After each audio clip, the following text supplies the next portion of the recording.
नमस्कार दोस्तों इससे पिछली क्लास में हमने मैथ में नंबर सिस्टम की चर्चाएं करी थी और नंबर सिस्टम में भी हमने प्रीवियस ईयर के क्वेश्चन लिए थे।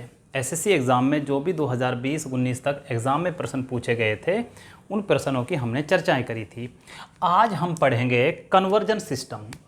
देखो, कन्वर्जन सिस्टम की अगर मैं बात करूं,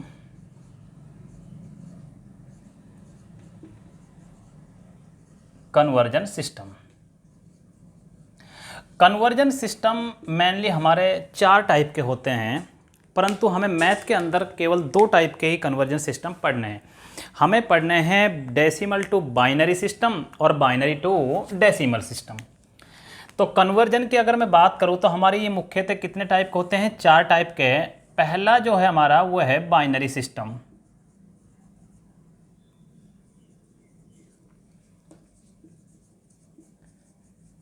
यानी कि द्विआधारी पद्धति। देखो, बाइनरी सिस्टम का मतलब है कि इसका जो बेस है, आधार जो है इसका, वो कितना होता है? 2। और इसे रिप्रेजेंट कैसे करते हैं? इसे हम रिप्रेजेंट करते हैं 0 और 1 से, और आधार को हम लगाते हैं यहाँ पर इस तरीके से। यानी कि इसके जो भी फॉर्मेट होगा वो होगा 0 1 1 0 0 1 0, यानी कि 0 और 1 के रूप में आएगा। दूसरा जो सिस्टम आता है हमारा वो आता है ऑक्टल। ऑक्टल का मतलब है कि इसका जो आधार है वो कितना रहेगा? 8। ऑक्टल मतलब 8 का। इसका जो बेस है वो कितना रहेगा?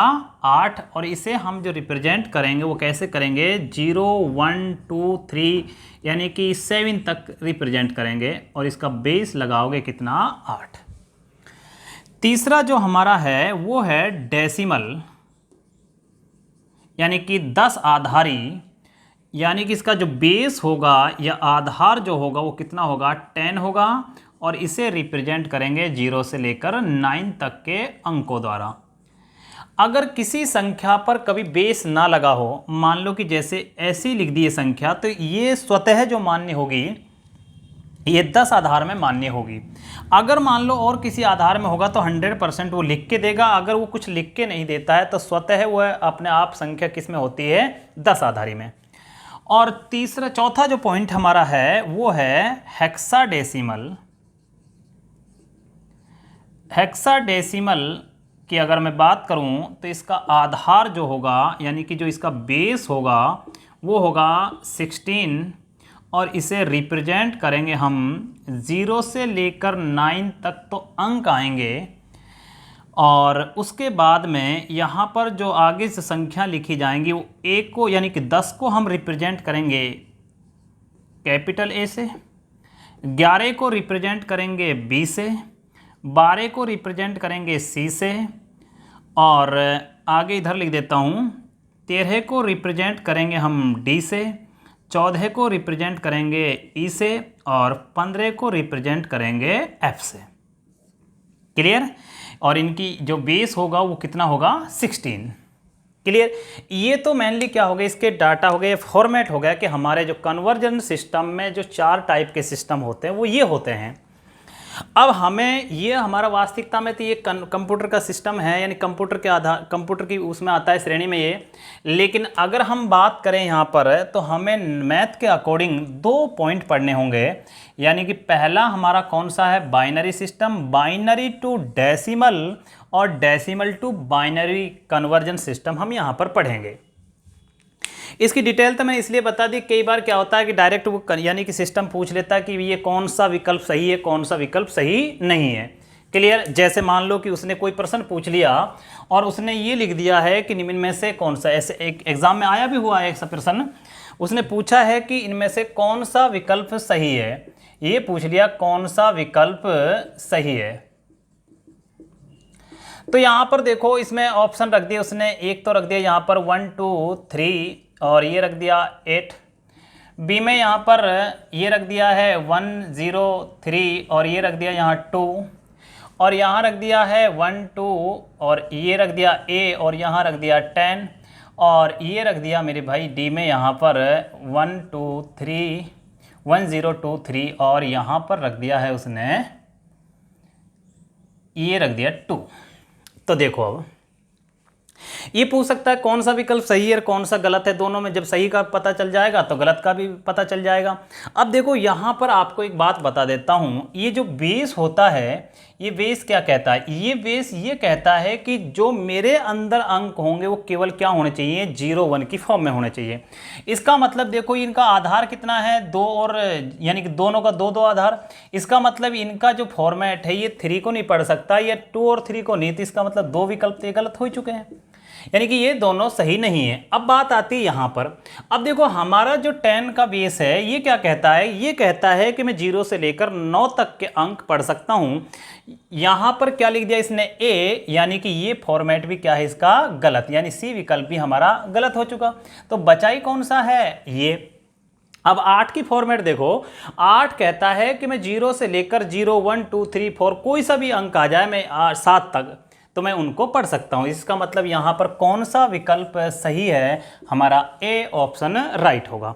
क्लियर। ये तो ये कि इसकी डिटेल हो गई समझ आने की। बाकी अब हम पढ़ेंगे यहां पर इनको डिटेल वाइज। देखिएगा, लिखिएगा पहला पॉइंट, आप ये उतार लिया होगा और अब आप पहला लिखिएगा पॉइंट, डेसिमल को बाइनरी में बदलना, यानी कि 10 आधारी को इंपॉर्टेंट पॉइंट है, 10 आधारी को द्विआधारी में बदलना। यानी कि यहां पर कोई संख्या रखी है, कोई नंबर्स रखा है यहां पर और उसका बेस है 10 और चेंज करना है या कन्वर्ट करना है किसमें, बेस 2 में। अब इसके सवालों को समझ लेते हैं।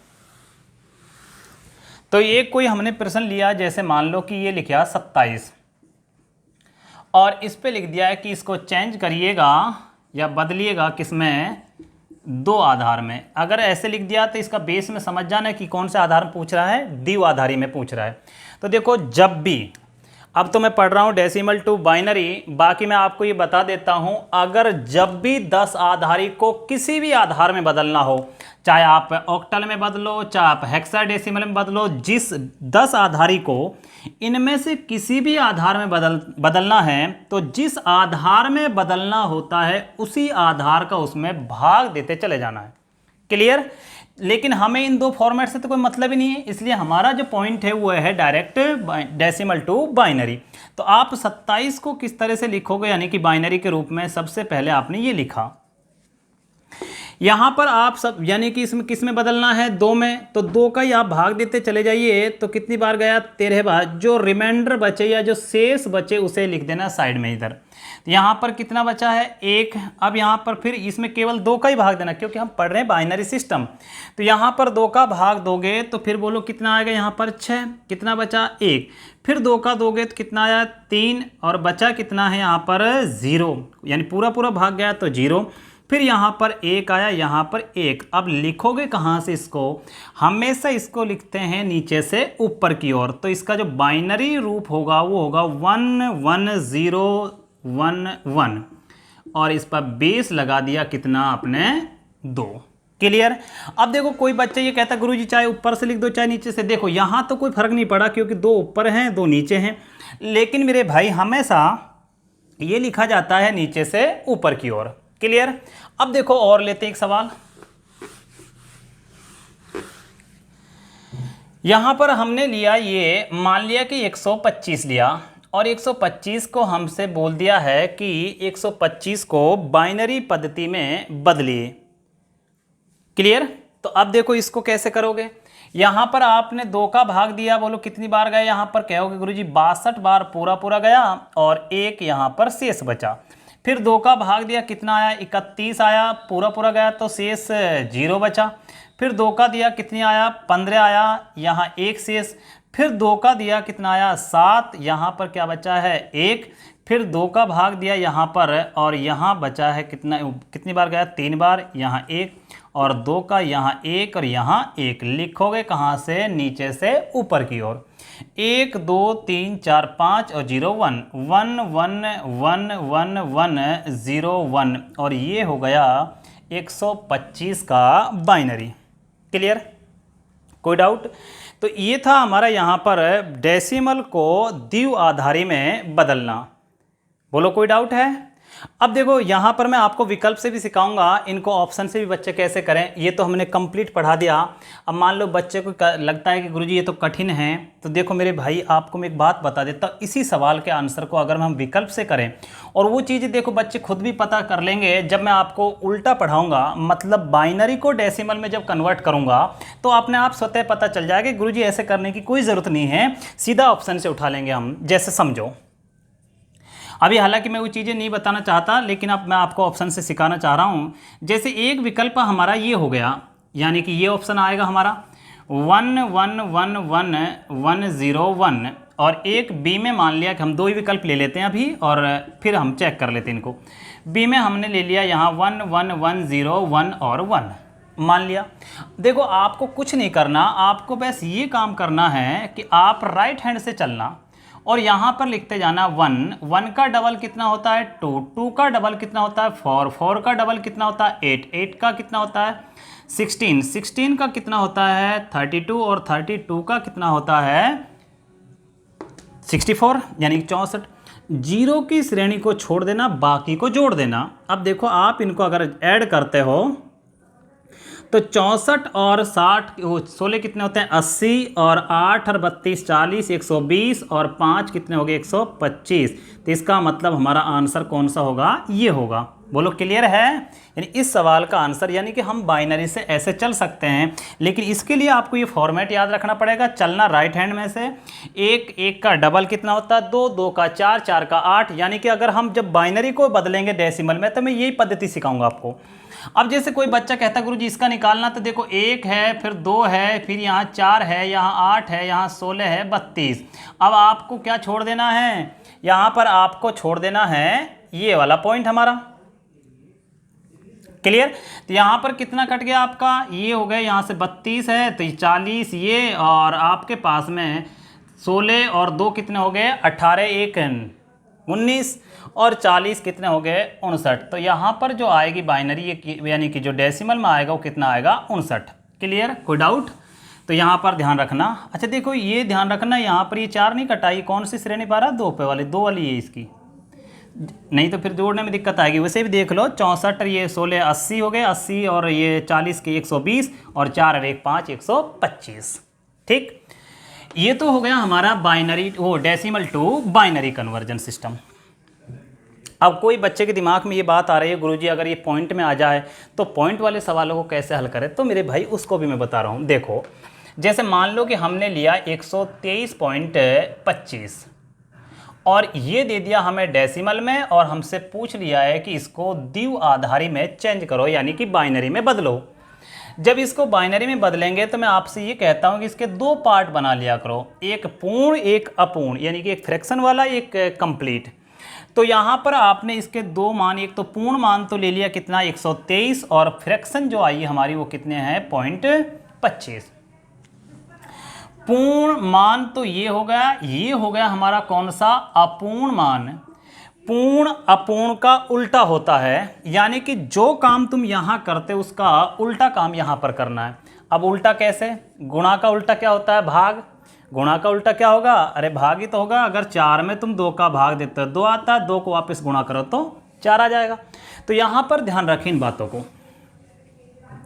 इसका तो आप अगर बाइनरी सिस्टम निकालोगे तो वही पिछला वाला तरीका, 2 का भाग दिया तो यहाँ पर 61 आया, कितना बचा रिमाइंडर 1, फिर 2 का भाग दिया तो कितना आया 30 आया, फिर 1 बचा, फिर 2 का भाग दिया 15 आया, 0 आया, फिर यहाँ पर 2 का भाग दिया 7 आया, 1 आया, फिर मेरे भाई 2 का भाग दिया 3, यहाँ 1 और लास्ट में आपने 2 का दिया 1 और यहाँ भी 1। तो इसका बाइनरी सिस्टम लिखोगे तो पूर्ण मान की तो आ गई ये वाली, लेकिन अब इसमें अपूर्ण मान और है। तो अपूर्ण मान के लिए अगर जब निकालते हो आप तो इसका जस्ट उल्टा करना, यहां तुम 2 से डिवाइड कर रहे थे, यहां तुम 2 से मल्टीपल करते जाओ, और जब तक मल्टीपल करते जाओ या तो मान खत्म हो जाए या वो रिपीट, देखो कंप्यूटर का नियम तो यही कहता है कि वो या तो समाप्त हो जाए या वो रिपीट हो जाए, लेकिन अगर अपने मैथ के अकॉर्डिंग बात करें तो पॉइंट के बाद 2 अंकों तक हम कर सकते हैं। बाकी यहाँ पर देखो हम करते हैं तो ये कितना आया, 50 आया। पॉइंट से पहले क्या आया, 0। जो पॉइंट से पहले मान आता है उसे यहाँ पर लिखना है। ठीक, अब जैसे यहाँ पर भाई शेष में भाग देते जा रहे थे भागफल में, ऐसे यहाँ पर मान क्या मिला है 50, तो 50 उठाया और उसको फिर 2 से गुणा करा तो कितना आया 100। पॉइंट कितना के बाद, 2 के बाद। पॉइंट से पहले क्या आया है, 1 आया, वो लिख दिया। अब क्या बचा है 0। अगर अब तुम 0 को 2 से गुणा करोगे तब जिंदगी भर 0 0 आता रहेगा, इसलिए मान क्या हो चुका है, समाप्त है। अब देखो इसको लिखते हो तुम नीचे से ऊपर और इसको लिखोगे ऊपर से नीचे। तो अब इसकी बाइनरी सिस्टम अगर देखो तो क्या लिखोगे, 1 1 1 1, 1 2 3 4 और 0 1 1। पॉइंट जहां पर था पॉइंट लगा दिया और इसमें लिख दिया 0 1, और ये बन गया हमारे यहां पर बाइनरी सिस्टम। बोलो क्लियर। तो ये पॉइंट था हमारा डेसिमल को किस में चेंज करना, बाइनरी पद्धति में चेंज करना। अब इससे उल्टा आएगा हमारा, बाइनरी को चेंज करना है किसमें, डेसिमल में। तो ये आपने उतार लिए होंगे तीनों प्रश्न। अब कितने भी प्रश्न करते जाओ, कितने भी प्रश्न करोगे आपको कोई दिक्कत नहीं आएगी। अगर मान लो कोई बच्चे यहाँ पर कोई बदलना चाहे 125 लिखिए, 125 से कर लेना, 2 के बजाय 3 पॉइंट आ जाएंगे, यानी कि पॉइंट के बाद 3 अंक आ जाएंगे। क्लियर।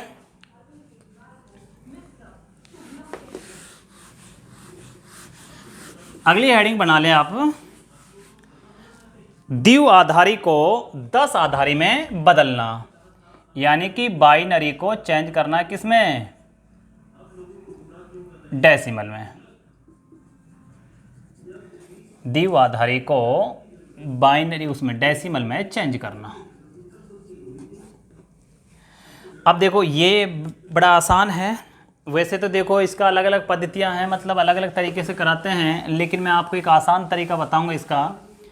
सबसे पहले आप समझो, कोई सी भी बाइनरी, जैसे मान लो कि आप तो अगर चेक करना चाहो, आप रफली आप काम करना, जितने भी मैंने 3 प्रश्न आपको डेसिमल टू बाइनरी में लिखवाए ना, आप क्या करना, उसकी बाइनरी उठाना और बाइनरी को अब जैसे मैं कर रहा हूँ यहाँ पर उस तरीके से करना, और आपका वापस वही जो डेसिमल में मान रहा था वो मान वापस आ जाना चाहिए।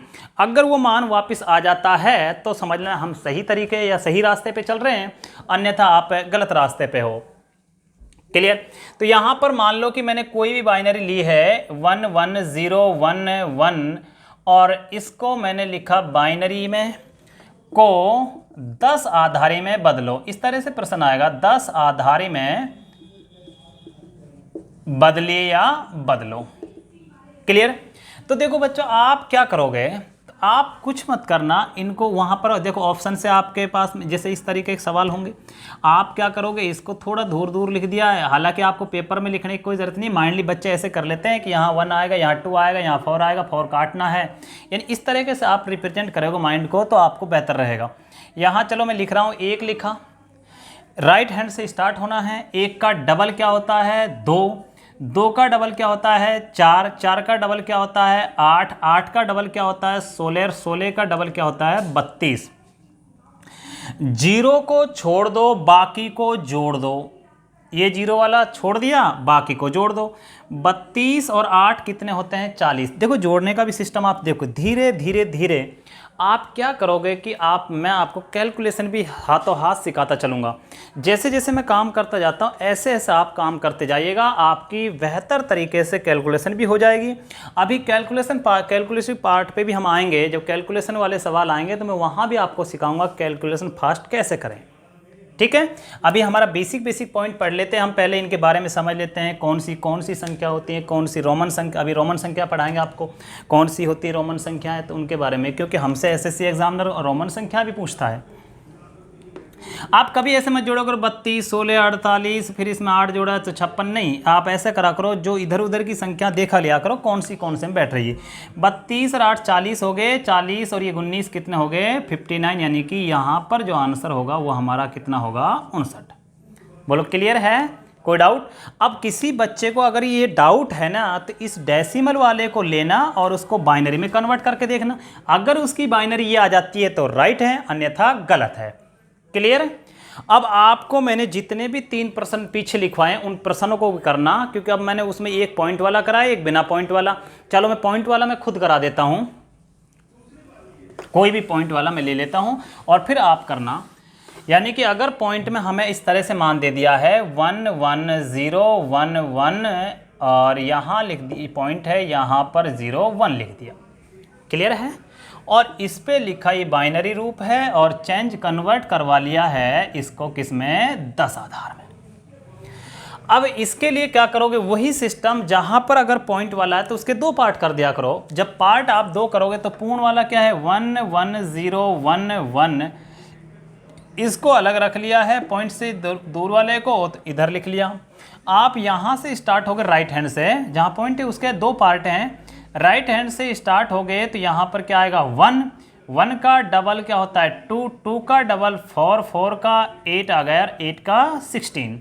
मैंने क्या कहा? 0 को छोड़ देना, बाकी को जोड़ देना। 24 और 3 कितने हो गए हैं? 27। यानी कि ये मान जो है ये तो आ चुका हमारा 27। अब आप ऑप्शन में देख लेना, वहाँ कर अगर मान लो कि इस तरह से विकल्प रखे हुए हैं 27.01, यहाँ पर 26 लिखा है, यहाँ पर मान लो कि 25 पॉइंट कुछ लिखा है, जो भी कुछ लिखा है तो आपको ध्यान रखना है यार, और को करने की कोई ज़रूरत नहीं है, क्योंकि हमारा आंसर कौन सा है? जैसे 27 वाला जो भी आएगा, यहाँ जो भी आएगा 25 लिख दिया है, 50 लिख दिया, जो भी। क्लियर? हालांकि हम यहाँ पर कंप्लीट करेंगे, फिर भी अगर मान लो कि 2 ऑप्शन में 27 आ जाए तो वहाँ थोड़ा चेक करना पड़ेगा आपको कैसे। अब इसमें तो चले थे तुम राइट से लेफ्ट चले थे और यहाँ पर आपने करा 1 का डबल 2 आया, 2 का 4 आया। यहाँ क्या करोगे? 1 का हाफ कितना होता है? हाफ। और हाफ का हाफ कितना होता है? 1/4। और 1/4 का आधा कितना होगा? 1/8। 1/8 का 1/16। यानी कि ये इस तरह से सिस्टम, जहाँ तुम 2 से गुणा करे वहाँ उल्टा क्या करते जाओ? 2 से भाग देते बढ़ाते चल जाओ। तो यहाँ पर आप करोगे, बोलो इसका कितना आ जाएगा? मैंने कहा 0 को छोड़ दो, बाकी को जोड़ दो। अब ये कितना है? 1/4। अगर 1/4 को तुम पॉइंट में पढ़ोगे तो पॉइंट 25 लिखोगे कि नहीं लिखोगे? तो इसका जो मान आया वो कितना आया मेरे भाई? 27.25। बोलो क्लियर? समझ में आया? क्लियर है? अब चाहे दुनिया के कैसे ही सवाल करो, देखो मैं तो आपसे कहता हूँ, अगर किसी बच्चे को फॉर्मेट लेंथ ही लग रहा है कि आप इस तरह से भाग दे के कर रहे हो तो आप कुछ मत करो। उन सवालों के जो भी बाइनरी है आप ऑप्शन उठा लिया करो, क्योंकि आप तो ऑप्शन के अकॉर्डिंग पढ़ रहे हो, तो ऑप्शन उठाकर अगर देख लिया करो, आप इस तरह से उसको चेंज कर लो। अगर जो हमारा प्रश्न के मैच कर जाए उसका आंसर, तो समझना वो हमारा उत्तर हो जाएगा। क्लियर है? कोई डाउट? उतार लें आप ये। क्लियर है? तो ये हुआ हमारा कन्वर्जन सिस्टम। और अब हम 2 तरह के सिस्टम पढ़ेंगे हमारे मैथ के अंदर। आगे अगली हेडिंग डाल दें आप,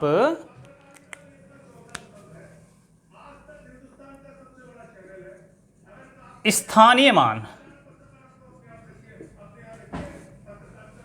देखो स्थानीय मान यानी कि पैलेस वैल्यू,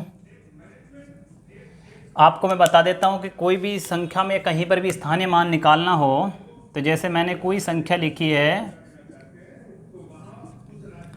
अब आपसे कहा गया है कि इनमें कि आप 9 का स्थानीय मान बताइएगा, तो आप क्या करना, जिस भी संख्या का स्थानीय मान पूछा जाता है सबसे पहले उसको लिख लिया करो। क्लियर?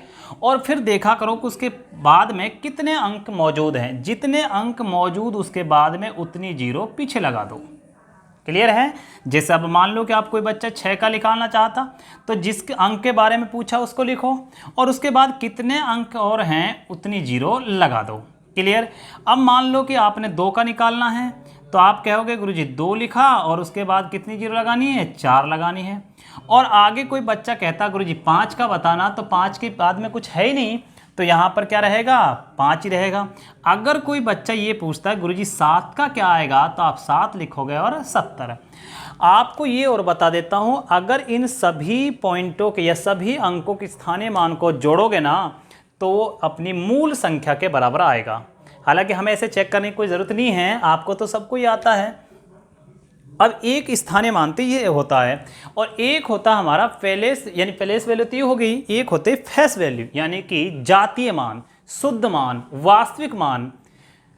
तो देखो अब कोई बच्चे का अगर दिमाग में ये बात आ रही हो, यानी स्थानीय मान समझ में आ गया, किसी बच्चे के दिमाग में ये बात आ रही हो कि गुरुजी अगर हमारी संख्याएं कभी पॉइंट में आ जाएं, हालांकि ऐसा आता नहीं है, फिर भी मैं बता रहा हूँ आपको, और या कोई बच्चा ये कहे गुरुजी अगर कोई अंक डबल आ जाए, जैसे मान लो 6 आ जाए, आज तक नहीं आया ऐसा पॉइंट, लेकिन फिर भी आप सुन लो कि वहाँ पर ऑप्शन चेक कर लेना, हमारा यहाँ पर 6 भी आंसर होगा और हमारा इसके अकॉर्डिंग 6 और 4 0 भी आंसर होगा, मतलब डिपेंड करेगा ऑप्शन पर।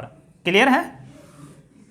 अब कोई बच्चा ये कहे गुरुजी अगर मान लो कि हमारे पास में ये आ गया 269.75, इनमें हमसे पूछ लिया है 6 का स्थानीय मान। तो देखो 6, जिस भी अंक का स्थानीय मान निकालना है आप सबसे पहले उस अंक को ले लो। तो यहाँ पर क्या लिया आपने 6। अब देखो उसके बाद में कितने अंक मौजूद हैं, आप कहोगे गुरुजी 3 अंक मौजूद हैं, लेकिन बीच में क्या आ गया पॉइंट। अब इसके पीछे चाहे कितनी भी जीरो लगाओ मेरे भाई कोई फर्क नहीं पड़ेगा। क्लियर है? कोई डाउट? तो यहाँ पर हम कह सकते हैं कि इसका स्थानीय मान क्या होगा 60। कोई बच्चा कहे 9 का, तो क्या आएगा 9। लेकिन अगर इन्हीं बच्चों में से अगर ये पूछ ले गुरुजी 5 का क्या होगा, तो जिस अंक के बारे में पूछा गया उसको लिखोगे हैं। अब क्या करना है आपको ये ध्यान रखना, इधर तो कोई अंक नहीं है, लेकिन आप हमेशा बढ़ना किधर, पॉइंट वालों में पॉइंट की तरफ है। जब पॉइंट वालों में पॉइंट की तरफ बढ़ोगे तो कितने अंक, पॉइंट तक बताओ कितने अंक आएंगे, 1, तो 1 0 लगाओ आगे की ओर, और जहां पॉइंट है वहां पॉइंट लगा दिए, इससे पहले कितनी 0 लगाओ कोई फर्क नहीं पड़ेगा। यानी कि इसका जो स्थानीय मान होगा 5 का वो कितना होगा 0.05। बोलो कोई डाउट? एक पॉइंट हमारा आता है जातीय मान, यानी कि फेस वैल्यू। जातीय मान, फेस वैल्यू। अब देखो जैसे नाम से पता है कि जैसा प्रश्न ऐसा उत्तर, जातीय मान या फेस वैल्यू, या हम इसे कहते हैं शुद्ध मान, या इसी को कहते हैं वास्तविक मान, ये तीनों नाम इसी के हैं। इंग्लिश वर्जन इसका फेस वैल्यू। देखो फेस जातीय मान किसे कहते हैं, जैसे कोई भी संख्या ली हमने कहा कि 6 का जातीय मान क्या होगा 6 ही होगा, जैसा प्रश्न ऐसा उत्तर। 9 का जातीय मान क्या होगा 9, 7 का जातीय मान क्या होगा 7, 5 का जातीय मान क्या होगा 5, जैसा प्रश्न ऐसा उत्तर। अब हमसे जो एग्जामिनर प्रश्न पूछता है, हो सकता है कई बार तो डायरेक्ट जातीय मान और स्थानीय मान पूछ रहे, लेकिन कई बार एग्जामों में ये प्रश्न पूछा गया है कि जातीय मान और स्थानीय मान में अंतर क्या है, या जातीय मान गुणा में स्थानीय मान पूछ लिया, मतलब कुछ भी ऐसा प्रश्न पूछता है। जैसे मैं आपको एक प्रश्न देता हूं, इस तरह से एग्जामिनर प्रश्न पूछता हमसे। क्वेश्चन हमसे ये पूछता है 67 85 9 में 8 के स्थानीय मान व जातीय मान का अंतर क्या होगा, यानी कि 8 के स्थानीय मान यानी प्लेस वैल्यू व फेस वैल्यू में डिफरेंस जो है वो क्या आएगा, ये पूछा है। यहां पर देखो सबसे पहले मैं आपसे कहता हूं कि इसका स्थानीय मान बताओ क्या आएगा, तो आप कहोगे गुरुजी इसका 800 आएगा। मैंने कहा इसका जातीय मान बताओ, तो आप कहोगे गुरुजी इसका जो फेस वैल्यू है वो आएगी इसकी 8, और हमसे पूछा इनके बीच डिफरेंस, तो इनके बीच डिफरेंस कितना आएगा 800 में से घटा लो आप 8, तो आपके पास में आएंगे 792। बोलो क्लियर है? तो ये बात हो गई हमारी जातीय मान और स्थानीय मान की। और समझो इसमें, यानी कि नोट डालकर एक पॉइंट लिख लेना आप। देखो आप अपनी भाषा में लिखना, नोट क्या है हमारा, अगर हमने कोई संख्या ली है 27, ये लिख ली हमने 95। देखो जो इकाई अंक होता है यानी कि यूनिट डिजिट, इकाई अंक का जातीय मान और स्थानीय मान वह अंक खुद का खुद ही होता है। जैसे 5 का जातीय मान भी क्या होगा 5, और 5 का स्थानीय मान भी क्या होगा 5। तो कभी आपसे पूछ ले कि इकाई अंक का जातीय मान और स्थानीय मान के बीच अंतर क्या आएगा, तो हमेशा लिखना 0, क्योंकि वो दोनों क्या होते हैं सेम। बोलो कोई डाउट है?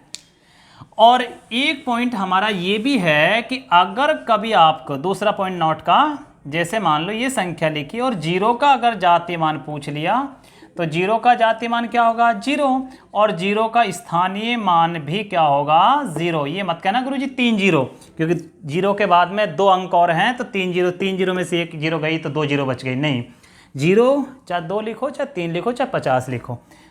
क्लियर है? तो इनके बीच यानी कि अगर जीरो का चाहे जीरो इकाई पे हो चाहे बीच में हो, कहीं भी हो जीरो का स्थानीय मान और जातीय मान सदैव क्या होते हैं, समान। अतः इनके बीच डिफरेंस भी क्या रहता है, हमेशा जीरो ही रहता है। बोलो कोई डाउट? तो ये थी हमारे स्थानीय मान और जातीय मान के बारे में चर्चाएं। क्लियर है? एक पॉइंट और है हमारा यहाँ पर है, और वो है हमारी रोमन संख्याएं। यानी कि हेडिंग बना दें आप अब रोमन संख्याएं। देखो रोमन संख्याओं की अगर हम बात करें, रोमन नंबर्स, रोमन संख्याएं, रोमन संख्याओं के हमें 1 से लेकर 100 तक की रोमन संख्या आना ज़रूरी है, क्योंकि हमारे एग्ज़ामों में पूछे भी गए हैं। SSC 10+2 में पूछा गया था 2014 में कि 63 को रोमन संख्या में लिखिएगा, और भी कंपटीशन में कई में देखा हमने कि रोमन संख्या के बारे में चर्चाएं, लेकिन चर्चाएं हम करेंगे कहाँ तक, 100 तक। वैसे तो आपको मैं लगभग 1000, 2000, 5000 तक लिखवा समझा दूंगा, लेकिन हमें जो भी हमारे कंपटीशन की दृष्टि से ध्यान रखनी है वो केवल और केवल कहाँ तक ध्यान रखनी है, 100 तक। ठीक है? अब देखो रोमन संख्या की अगर हम बात करें तो रोमन संख्याओं में किस तरह से लिखता है। 1 को लिखा जाता है इस तरह से, 2 को इस तरह से, यानी कि 12 तक तो सभी बच्चों को आती होगी। 12 यानी कि 12 तक तो सभी बच्चे जानते होंगे। यहाँ पर 4 इस तरह से लिखोगे, फिर क्या है, ये 5 है, 5 के बाद में क्या है, 6, 6 के बाद में ये 7, 7 के बाद में क्या गया, 8 आया, और 8 के बाद में ये 9, और 9 के बाद ये 10, 10 के बाद ये 11, और 11 के बाद में ये 12। 12 के बाद यानी 12 तक बच्चे जानते हैं, क्योंकि 12वीं में पढ़ के आते हैं, फिर डायरेक्ट फर्स्ट ईयर में चले जाते हैं। ठीक है?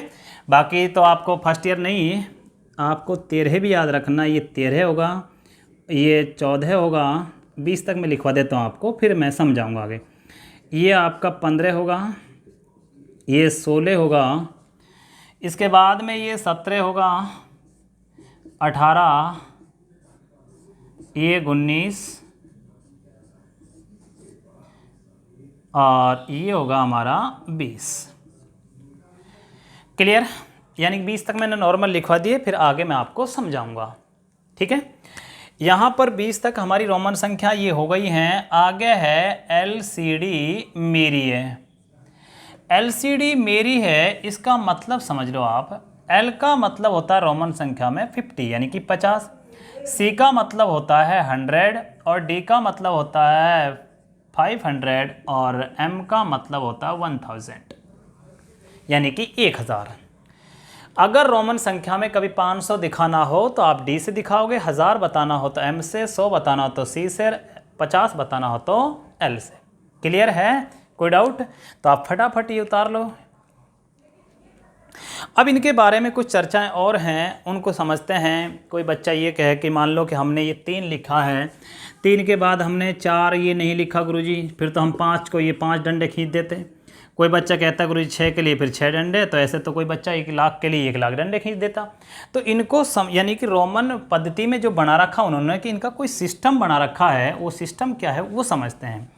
देखो रोमन संख्या ये कहती है कि अगर किसी बड़ी रोमन संख्या के लेफ्ट में अगर कोई छोटी रोमन संख्या लिखी जाए तो वह बड़ी संख्या में से उतनी कम हो जाती है, और अगर राइट में लिखी जाए, देखो लेफ्ट में तो ऐसे लिखी गई, और अगर राइट में कोई संख्या लिखी जाए तो वो उतनी ही बढ़ जाती है।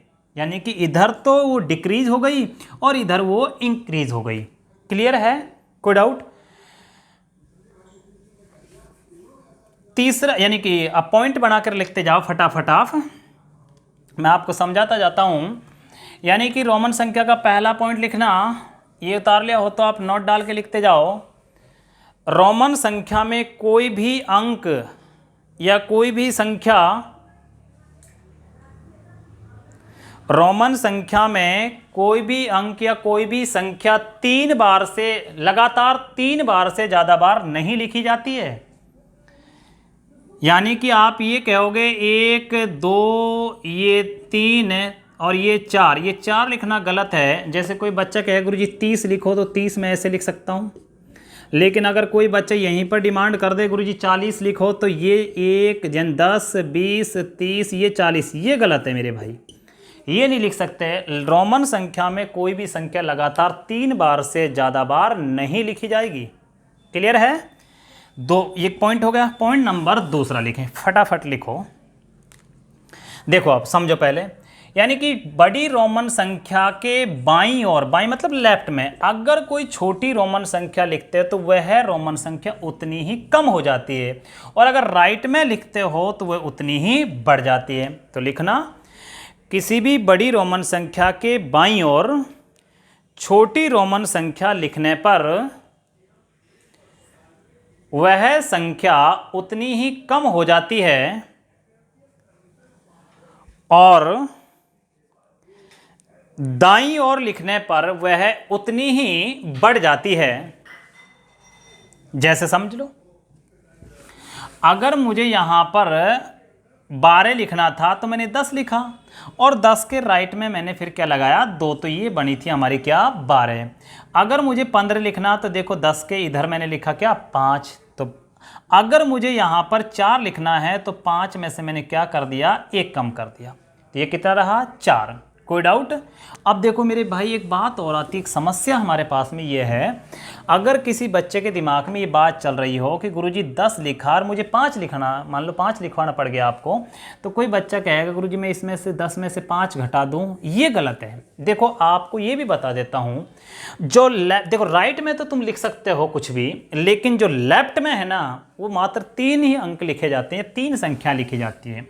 वो लेफ्ट में जो हमारी 3 संख्या वो कौन कौन सी हैं? एक तो रोमन संख्या की एक कौन सी आपकी यहाँ पर है 10, यानी कि, और एक आपकी 100। ये संख्या ही ऐसी हैं जो बड़ी रोमन संख्या के लेफ्ट में लिखी जा सकती हैं। बाकी ना कभी जिंदगी में ध्यान रखना, कभी कोई बच्चा कहे ना 5 में से गुरुजी 2 घटा दो 3 बन गई, ये गलत है। मात्र घटने वाली संख्या कौन सी, यानी लेफ्ट में लिखी जाने वाली संख्या कौन सी है? 1 है, 10 है और 100 है।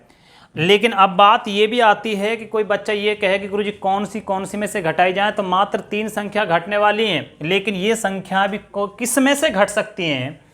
तो सुने भाई, रोमन संख्या की जो 1 है ना, ये आपकी केवल 5 के और 10 के लेफ्ट में आती है। मतलब रोमन संख्या का v और x के लेफ्ट में आ सकती है। चेक कर लो, यानी कि 4 लिखा होगा तो इधर आई है, इसके बाद में आपने 9 लिखा तो ये इधर आ गई। अगर कोई बच्चा ये चाहे कि गुरुजी 49 यानी कि 49 लिखेगा, और 49 के लिए वो ये सोचे कि गुरुजी यहाँ पर आपने L लिख दिया और इसमें से 1 घटा दिया तो 49, मेरे भाई ये गलत है। यानी कि ये 49 लिखना यहाँ पर रॉन्ग है। तो फिर 49 कैसे लिखेंगे वो मैं आपको आगे समझाऊंगा। बाकी ये ध्यान रखना कि जो 1 है रोमन संख्या का, वो किस में से घटाया जाता है? केवल v और x में से। इन बातों को लिखते रहना। अब 49 की मैं चर्चा करूंगा, अभी ध्यान रखना है ना। एक बात तो ये हो गई। कोई बच्चा जैसे मान लो अब क्या चाहता है गुरुजी 99 99 लिखो, तो अब कहते हैं कि गुरुजी यहाँ पर 100 लिखा और 100 में से आपने क्या घटा दिया 1 घटा दिया 99। तो मेरे भाई ये भी गलत है, क्योंकि हमारा जो 1 है रोमन संख्या को मात्र 10 में से और किस में से घट सकता है, यानी किसके लेफ्ट में लिखा जा सकता है? 10 के और 5 के। एक पॉइंट खत्म। पॉइंट नंबर दूसरा जो आता है, जो आपका और देखो 1 के अलावा 2 3 कभी घटते ही नहीं है। मतलब लेफ्ट में कभी 4 5 6 7 ये कभी नहीं लिखे जाते जो लेफ्ट में मात्र ये 3 अंक हैं। इनको गौर से समझ लेना। यहां पर देखो आगे अगर मैं बात करता हूं 10 की, तो रोमन संख्या का जो 10 है वो किस किस में से घट सकता है? एक तो L में से और C में से। मतलब रोमन संख्या का जो 10 है वो 50 में से और 100 में से घटाया जा सकता है। जैसे समझो, अगर कोई बच्चा ये चाहता गुरुजी 90 लिखना, तो मैं 90 कैसे लिखूंगा? कि मैं यहाँ पर लिखूंगा 90 को रोमन संख्या में कैसे लिखेंगे? यहाँ लिखा मैंने 100 और 100 में से मैंने कितना घटा दिया? 10 घटा दिया, तो ये कितना हो गया हमारा 90। बोलो कोई डाउट? एक बार मैं लिख लेता हूँ, फिर मैं चर्चाएं करूँगा बिल्कुल सवालों की। इन सारे सवालों को लेंगे हम। तो आपने लिख लिया होगा कि जो 10 है वो किस में से घटाया जा सकता है? L व C में से घटाया जा सकता है। तो 2 पॉइंटों की चर्चा होगी। पॉइंट नंबर आता है हमारा तीसरा। जो C है वो किस में से घटेगा, तो C हमारा वो D वे M में से घटाया जा सकता है। D का मतलब 500 और M का मतलब है 1000। जो 100 है ना वो किस में से घटाया जा सकता है, 500 में से और 1000 में से। तो कुल मिलाकर कहने का मकसद मेरा ये हो गया, जो मैंने चर्चाएं कर ली वो 100 की नहीं 1000 तक की चर्चाएं कर सका हूँ, और 1000 तक आप संख्याएं लिख सकते हो, कोई दिक्कत नहीं आएगी आपको। अब समझते हैं, ये तीनों पॉइंट लिख लिए मैंने, जो भी पॉइंट लिखवाए आप इनको नोट कर लेना और इनको अच्छे से समझना। फिर आपको अगर कोई सवाल में दिक्कत आती है तो मुझे कमेंट करें, और कमेंट में लिख देना कि गुरुजी ये पॉइंट समझ में नहीं आया, आप उसको कराइएगा। अब जैसे मान लो कि मैंने कुछ चर्चाएं आपके पेपरों के प्रश्नों की कर लेता हूं। यहाँ पर आपको जो रोमन संख्या यानी पूछा था एक सवाल, वो लिखा था 63 को, ये एसएससी ने पूछ चुकी है भाई, इसको रोमन संख्या में लिखिए। ये पॉइंट पूछा गया था आपसे। तो देखो इसकी अगर हम चर्चाएं करें तो अब 63 है। सबसे पहले आप देखो, कोई बच्चा ये सोचे कि 10, 20, 30, 40, ये तो गलत है मेरे भाई। अब आप ये सोचो कि 63 के आजू बाजू में कौन सी संख्या पहुंच गई है हमारे, 50। तो 50 को हम क्या लिखें, L। 50 हो गया। अब 50 में जुड़ेगा या घटेगा, जुड़ेगा, तो ये कितना जोड़ दिया, 10, कितने हो गए, 60, और 60 में ये 3 और जोड़ दिए हैं तो बोलो कितने हो गए, 63। तो रोमन संख्या का जो 63 है वो इस तरह से लिखा जाएगा। बोलो क्लियर। अब कोई बच्चा कहे कि गुरुजी 49 को बताना, आपने ये पूछा था। तो देखो एक बात बताता हूँ मेरे भाई, हम 50 को कैसे, 49 को कैसे लिखेंगे। तो अगर कोई बच्चा ये लिखे तो ये तो हो चुका है रॉन्ग, क्लियर। तो 50 यानी 49 को कैसे लिखें, तो आप सबसे पहले क्या लिखोगे, क्योंकि हमारा जो रोमन संख्या का 1 है वो 50 में से घटाया नहीं जा सकता, 50 में से तो क्या घटाया जा सकता है, 10। तो आप इसको सबसे पहले घटाओगे 10 तो कितना बन गया, 40। अगर आपको 41 लिखना है तो लिखो 1, 42 लिखना है तो लिखो 2, 45 लिखना है तो लगाओ 5, कितना भी लिखो आपको लिखना है। 49 तो क्या लगाओ, 9 लगाओ। तो ये बन गया आपका रोमन संख्या में कितना, 49। बोलो कोई डाउट, क्लियर है, कोई दिक्कत। अब अगला, जैसे मान लो कि कोई बच्चा कहे गुरुजी 99 को लिखना, 99 कैसे लिखोगे। तो मैं आपसे ये बात कर लेता हूँ कि भाई 99 हमने लिखना है, तो 99 को कैसे लिखोगे, यानी कि ये 100 लिखा, 100 में से अगर मैं 1 घटाता हूँ तो ये तो हो गया हमारा रॉन्ग, क्योंकि मैंने मना कर चुका हूँ, 1 हमारा 5 में से और केवल 10 में से घटाया जा सकता है। घटने वाले मात्र 3 ही संख्या हैं, 1 है, 10 है और 100 है, इनके अलावा कोई लेफ्ट में आएगी नहीं। अब ये मत कहना कि गुरुजी यहाँ पर ये आ गया तो ये भी तो लेफ्ट में देखो, लेफ्ट और राइट हमेशा देखा जाता है बड़े मान से, यानी कि हमेशा बड़े आधार पर ध्यान दो। यानी कि आधार कौन सा कहलाएगा, इसका 5। ये नहीं कहेगा कि 1 में से 5 घट रहा होगा, यहाँ पर नहीं, बड़ी संख्या 5 है, हम कहेंगे कि 5 के राइट में 1 है, ना कि हम ये कहेंगे कि 1 के लेफ्ट में 5 है, ठीक। तो आधार हमेशा बड़ी संख्या या बड़ी चीज़ें मानी जाती हैं। यहाँ पर देखो कि अगर मैं बात करता हूँ तो 99 लिखना कैसे, तो आप कहोगे गुरुजी पहले लिखो 100, 100 में से घटाओ आप कितना, 10, कितना आ गया आपके 90, और 90 में जोड़ो कितना, 9, तो ये आ गया आपके 99। अब जैसा प्रश्न आप करना चाहो, जो मन करे वैसा लिख सकते हो। किसी बच्चे ने कहा कि गुरुजी 83 लिखना, 83, तो मैंने कहा भाई इसमें क्या जोर पड़ रहा है। अब कोई बच्चा ये सोचे कि गुरुजी ये लिखा मैंने 100 में से मैंने 2 10 के घटा दिए, ये भी गलत है। ये नहीं कर सकते, क्योंकि केवल घटाया जा सकता तो एक बार ही घटाया जाएगा, डबल बार नहीं घटेंगे। जो कोई सोचे कि मैं 20 भी घटा दूँ 30 भी नहीं, ये गलत है, क्योंकि इसमें अब तीन जोड़ोगे तो ये गलत है, आपका ये पॉइंट सही नहीं है। क्योंकि कभी तुम ये सोचो कि 100 है, 100 में से 20 गए तो और 3 जोड़े 83, नहीं। फिर 83 कैसे लिखोगे, आप इस तरह से लिखोगे, ये तुम्हारा हुआ 50, 50 में ये 10 60 हुए, ये 70 हुए, 80 हुए, ये 3 और जोड़ दिए, तो ये हो गया हमारा 83। बोलो कोई डाउट। जो मन करे 100 तक की संख्याओं में कैसा भी प्रश्न पूछ ले, आप इन संख्याओं को लिख सकते हो, कोई डाउट तो नहीं है ना। अगर डाउट हो तो मुझसे पूछते रहना बीच बीच में। और अब आज की क्लास हम यहीं पर समाप्त करते हैं। आप किसी प्रश्न में अगर कोई दिक्कत हो तो आप कमेंट कर दें, और आप इस चैनल को ज़्यादा से ज़्यादा लाइक करो यार, शेयर करो, सब्सक्राइब करो, ताकि हम और अच्छे अच्छे कंटेंट, और 1-2 दिन में, यानी कल से, शायद कल या परसों से हम लाइव आ जाएंगे। बिल्कुल आपको टाइम टेबल बता देंगे।